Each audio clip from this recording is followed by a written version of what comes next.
Hello, and welcome to episode 35 of the Intern's Oddities from around the world. Now, today we will be talking about Fibonacci sequence and simulation theory. This is actually very exciting stuff, and I'm pretty confident I can prove it and back it all with science. So, the other day we had our episode on the Fibonacci sequence, and I was thinking about it, and we were talking about how it's in nature everywhere.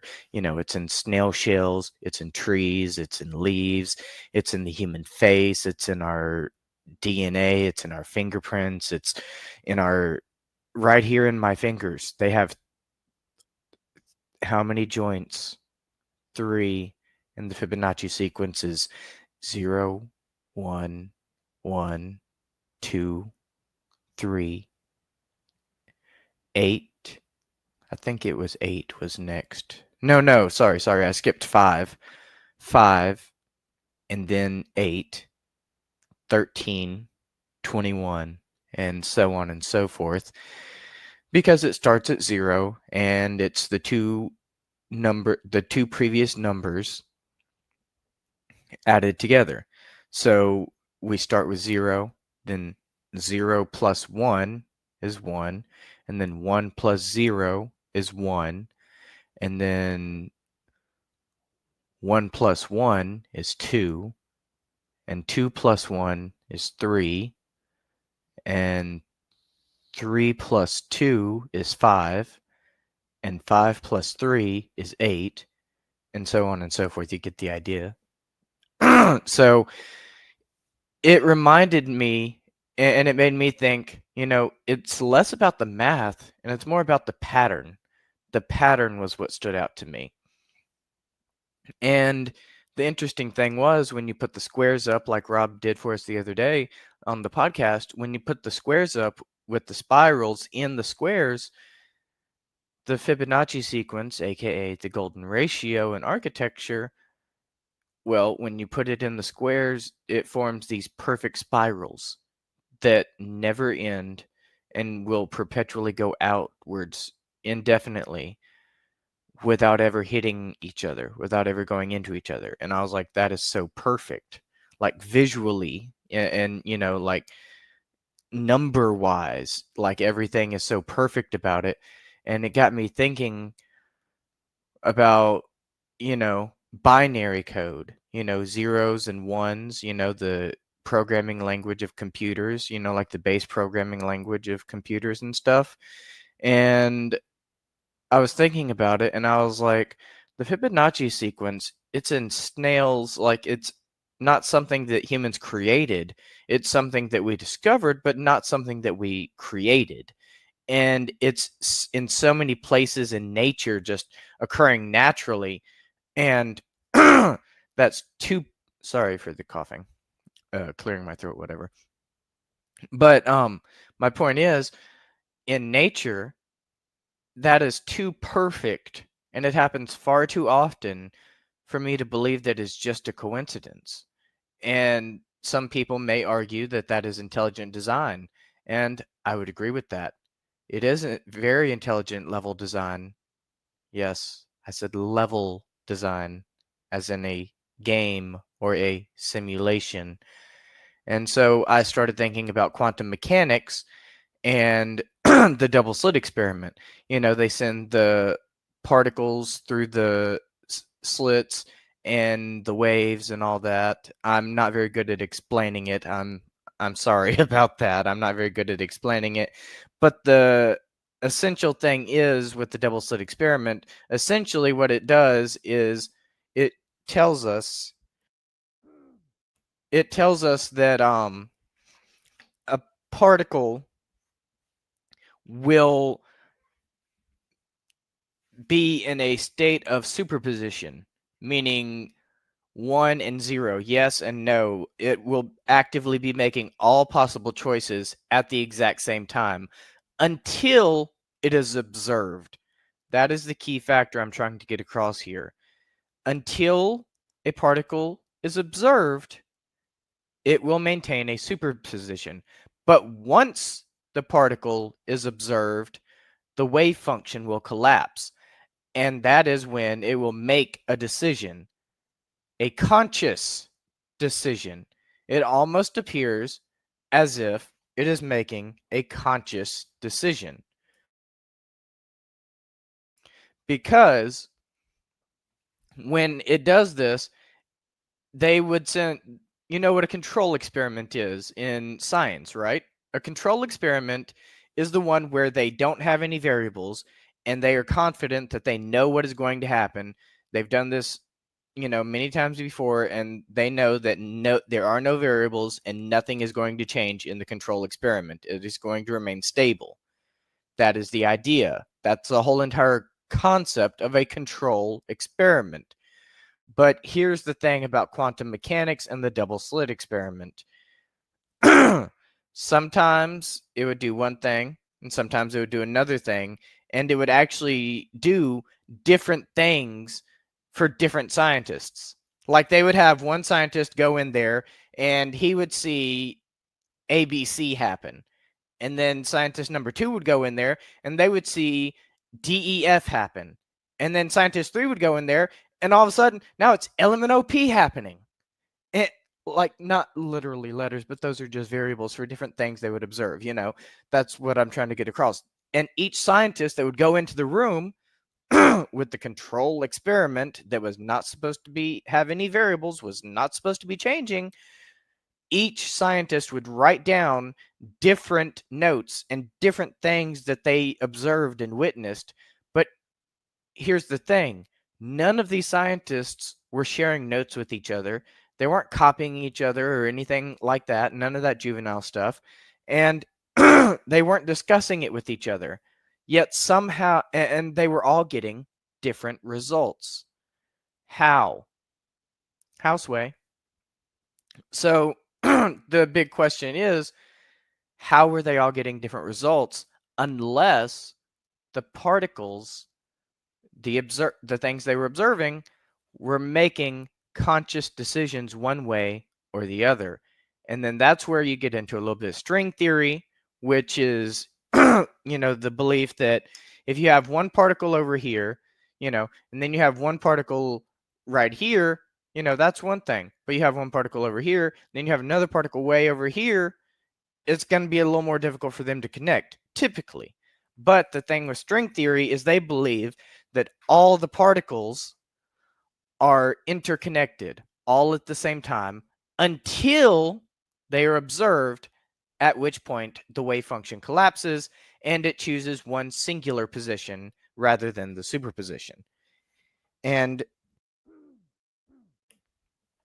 the position is essentially a choice. You've all probably heard of the multiverse, I'm sure. It's very popular in Marvel movies these days, So here's the thing. Quantum mechanics essentially scientifically proves the possibility of the multiverse because it suggests the superpositioning is essentially the different choices that you could make in your daily life. And once you are observed by other people or, whatever, once you are observed, you get drawn to one singular position. And the superposition, while it maintains the superposition, a molecule way over here and way over here, hundreds of trillions of light years away from each other, these two particles would be able to communicate instantaneously in less than 1 second, so long as they are able to maintain that superposition. And then I got started thinking about string theory and binary, as I said a minute ago. Now, getting back to the binary aspect, binary is 0 or 1, on or off, yes or no, hot or cold, etc., etc. One or the other. Now, then we get into a little bit more complicated stuff again with quantum computing. Now, as I mentioned previously, with quantum mechanics and the superposition of being here and there and everywhere all at once, quantum computing, normal computing, uses binary and bits. Okay? Now, that's, as I just said, that's one or the other, yes or no, whatever. Now, quantum computing uses what is known as qubits, and these are quantum bits, or qubits for short. Okay? Now, where this is headed is essentially these quantum bits, or qubits, as I like to call them, because they're cute little bits. They're so cute. But yeah, the qubits are actually able to maintain a state of superposition, meaning they can be yes and no, on and off, hot and cold. And that really got me thinking even deeper about simulation theory, because simulation theory is the theory that we are living within a simulation. And if you'll give me 1 second to look at my notes real quick, I actually had a really good quote from someone about simulation theory. And let me find this real quick, because it was a physicist, and they actually made a very good framework for the possibility of whether or not we're living in a simulation. And what they said was, where did it go? I apologize for this. Just give me 1 second, because I am looking for a particular thing, but this is very interesting. Okay, so give me 1 second. I apologize. I know this is very, you know. Here it is. Okay, sorry. I found it. So there was a physicist named Bostrom who proposed his trilemma. This is known as Bostrom's trilemma. Either A, civilizations go extinct before becoming post-human. B, they choose not to simulate. Or C, we're almost certainly in a simulation. Okay? Now, theoretical physics, computer science, quantum computing, quantum mechanics, string theory, all these things actually go hand in hand in order to scientifically test the theory of simulation theory. And how this all works is essentially, the idea is, in order to test simulation theory, I was thinking, it's kind of interesting. With quantum computing and the superpositioning, you could simulate an entire world. You could simulate an entire cosmology. Yes and no, hot and cold, because we're able to make decisions, multiple decisions. And you see where I'm headed with this. So I was wondering, would it be possible to scientifically test this theory? And so I took it deeper and deeper and deeper, and I went down the rabbit hole, and I've been researching it all day. And here's the deal. It is possible to test this through the use of quantum computers, and it would explain so many of our questions. The Fermi paradox, for example. We believe, that aliens should mathematically exist. So why do we not see any aliens nearby? Maybe they all died off.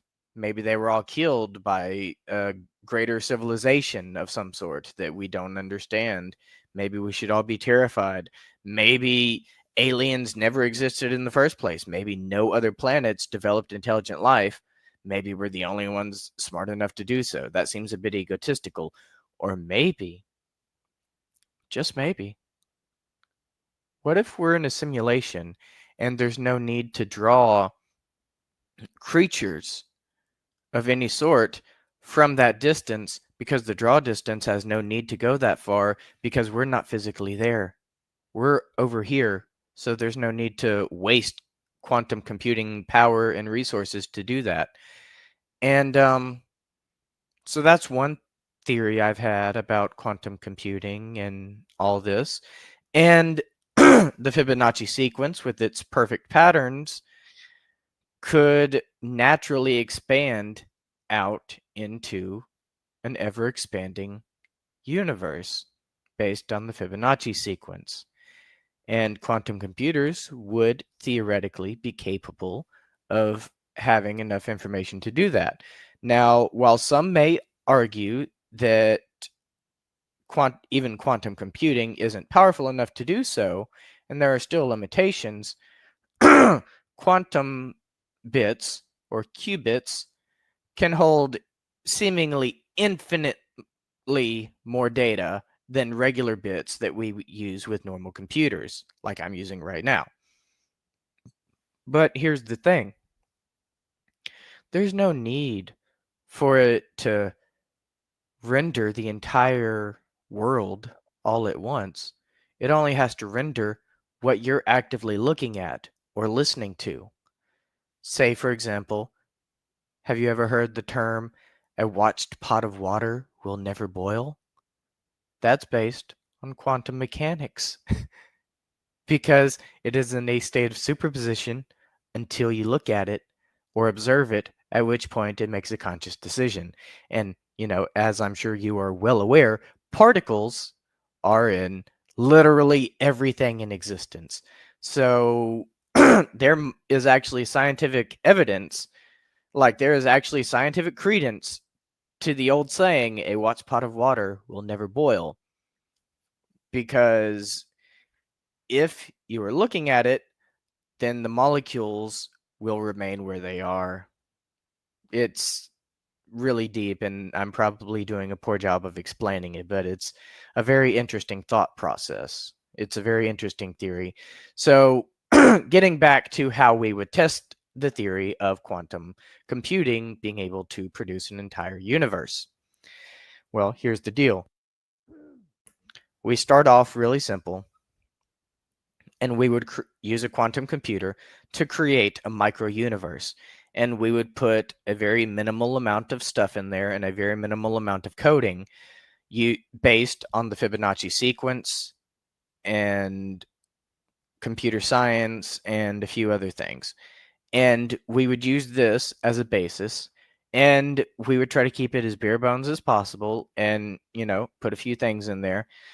And by the way, our entire cosmology adheres to the Fibonacci sequence, just so you're aware. And so we would create our own little universe, and we would let it expand on its own based on the Fibonacci sequence, and we would see how far it can expand and what happens, and we would simply observe. We would not interfere. We would not interact. We would simply observe and let it expand on its own premise. And here's the really fun part. As it expands, we could, see the little creatures coming to life and all this. We could also, within our own reality around us, we can look for limitations and mathematical rule sets. And if we can find mathematical rule sets and limitations that we cannot overcome, no matter how smart we get, those could be signs that we're in a simulation, because we cannot overcome certain limitations based on the hardware that we are running on. And this goes so very deep. If you will allow me another moment to look at my notes, because I've been looking at this all day long, and you could go to a quantum lab. It is called IBM Quantum. Okay, you go there. It's I'm gonna give you the link. It is quantum-computing.ibm.com. You go there, you make an account, and you can create your own coding and actually it says free cloud access to real quantum computers, and it comes with Qiskit, a Python-based quantum programming library, perfect for beginners and researchers alike. So basically what they're saying is you could literally use this to work on a quantum computer from home. Okay? That is absolutely amazing. So here's the deal is if you wanted to, let me see where I put this. I was over here somewhere. Ah, yes, the simulation matrix. So, all right. I think I've got my thoughts together now. I had to look at my notes for a second, but I think I got my thoughts together now. So, essentially, what I would like to do is once I acquire the appropriate knowledge, we could use a quantum computer to create our own simulation and watch it expand and see what happens. And here's the thing, the quantum mechanics, going back to the quantum mechanics again, okay? The way that quantum mechanics operates is the exact same way that our world operates, our very universe, the very fabric of our existence is the same way that quantum mechanics works. And here is some other stuff that we could use to try to understand this is, hold on 1 second. Okay. So what we can do is we can try to focus on the rules of physics. And I'm sorry, my brain is going to mush. I have been ranting for 22 minutes straight. My brain is starting to give out on me. I apologize. But, you know, we do all that. And if we can find a little glitch in the physics entropy, then we could prove that we are living within a simulation. And all we have to do is find some little mathematical equation that completely defies a law of physics. And when we find some sort of little inconsistency or incongruency like that, we could prove that we're living in the simulation theory. And I took it further than that. You know, Albert Einstein, he was one of the founders of quantum mechanics back in the 1920s. And what I would like to say about that is I would like to propose an entirely new field of science known as simulation matrix developer mechanics, SMDM. And if we are able to prove that we're living in a simulation, then the next logical step would be to learn how to enable the developer console and shape reality around us. And if you've seen me as Deadpoolhead888 over on Twitch, you may have noticed I have summoning powers. And I'm just going to leave it at that. I'm just going to leave it at that. But if we can take it that far, then we have to get into some ethical concerns about what would happen if this were to fall into the wrong hands. And, you know, then we got to think about the Vatican. You know, they have a lot of secret archives. And wait a minute. You guys know about the Mandela effect, right? These weird little glitches in our reality. And some people even claim to have evidence of them. And how could that many different people have the exact same false memory? That almost seems like, no, it couldn't be. That's not a glitch, is it? because that might prove simulation theory. And how did these weird little glitches happen in the first place? What if someone had already enabled the developer console and gained root access? And what if they'd already been messing around with stuff? That could potentially explain the Mandela effect. And I've just been obsessing about this all day. And if you've been here with me ever since I joined the crew with the Antarctica episode back in the day, this is the most excited I've been since the Antarctica episode. And I have been completely obsessed with this, and I need to go back to college immediately because I need to start working on this because I want to create this thesis paper and I want to get to work on this. I want to learn how to do all this, and I want to try to do what I can because there's actually so much that we can do with this that is actually incredibly interesting. So I could use computer science and quantum computing and theoretical physics to very highly strengthen the case for simulation theory. And it's blowing my mind about this because yeah, I'm just all over the place with this because I'm like I don't know what to say because I'm just so entirely like wowed with myself and what this could potentially mean if this turned out to be like a true thing that I could actually prove. So I'm going to work on research. I'm going to continue studying quantum mechanics.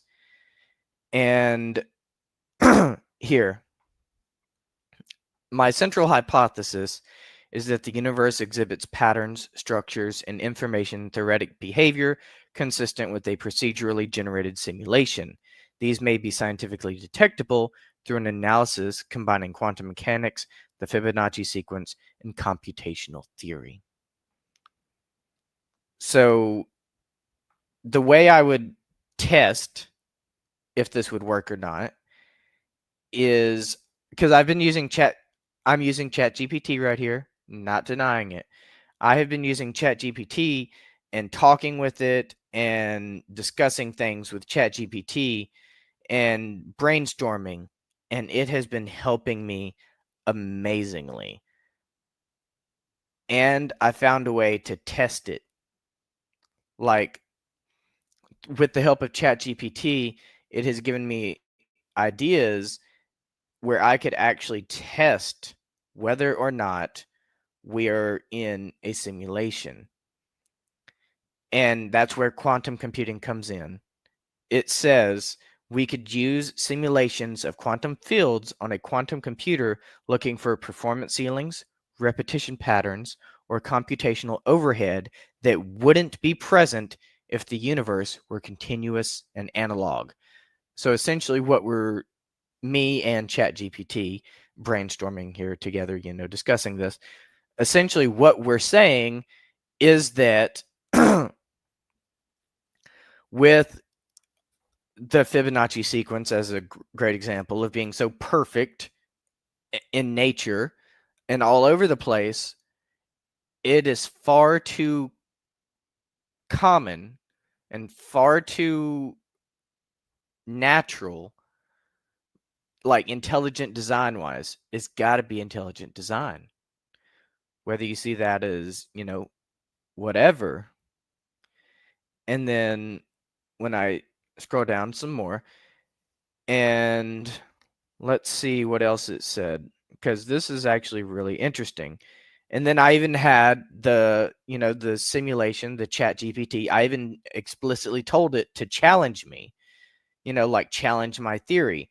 And it said, Okay, what if the phenomena you uncover using quantum computing, say a repeating pattern or computational bottleneck, are not artifacts of a simulation, like a glitch in the matrix, as they say, but just the way quantum mechanics works? We see strange things all the time in physics that are later explained naturally. Yeah, like dark matter. Just because we don't understand it doesn't mean it's a glitch in the system. Maybe the universe really is that weird. All right.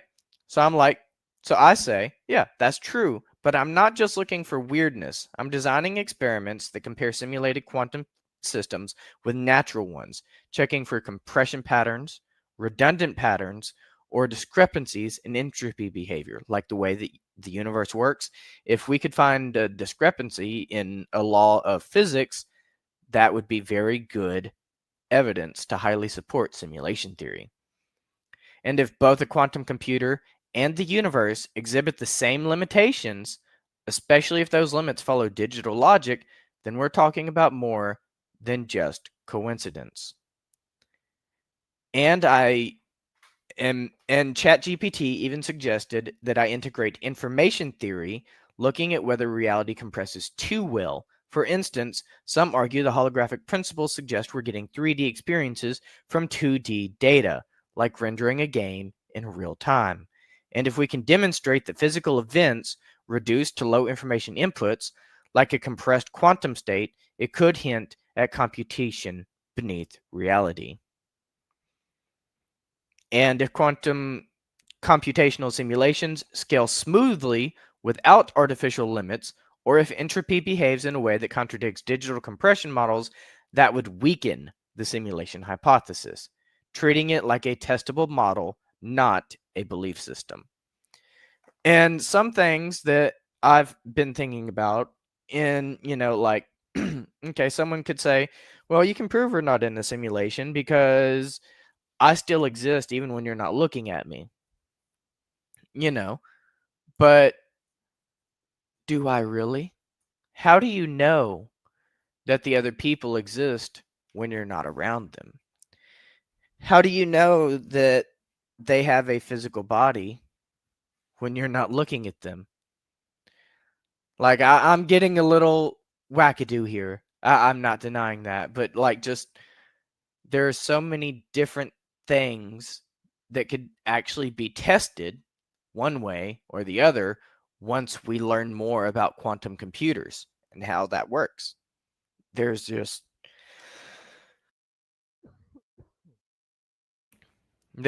so much to get into and so much to learn, but I'm getting in a bit long here, and I have been ranting and my throat is getting dry. So and I'm starting to ramble a little bit now. I realize. So I'm gonna go ahead and end it here. But this is absolutely amazing to me.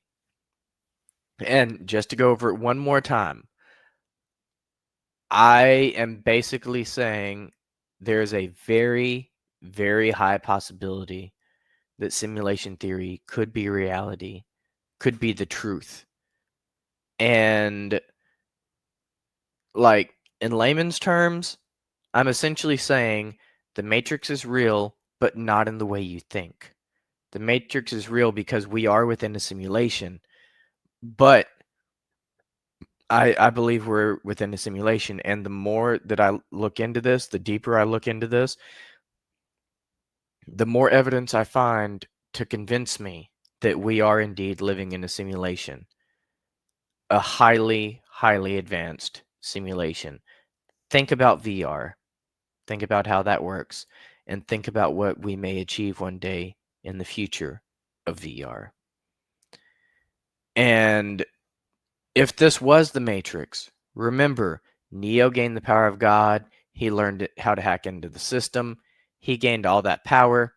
So if we are living in the Matrix, aka a simulation of sorts, then we got to figure out how to enable that developer console. And that's going to be through the use of the simulation matrix developer mechanics. Thank you, and I bid you good night.